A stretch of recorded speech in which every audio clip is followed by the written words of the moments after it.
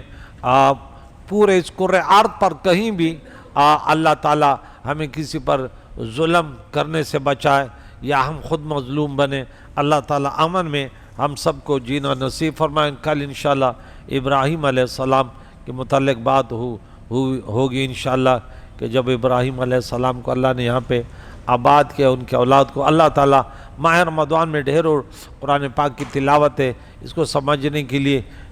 جو خلاصہ بیان کیے جاتے تراویح میں اس کو سننے، اور خود بھی کوئی تفسیریں اٹھا کے جو پڑھے لکھے لوگ ہیں خاص کر علماء کو اس ماہ رمضان میں دوسروں تک اس پیغام کو پہنچانے میں اخلاص کی دولت نصیب فرمائے۔ یا اللہ ہمارے بیماروں کو شفا دے، بے روزگاروں کو رزق حلال، نیکوکاروں کو آخری سانسوں تک نیکی کرنے کی توفیق عطا فرمائے، گناہگاروں کو یا اللہ تعالیٰ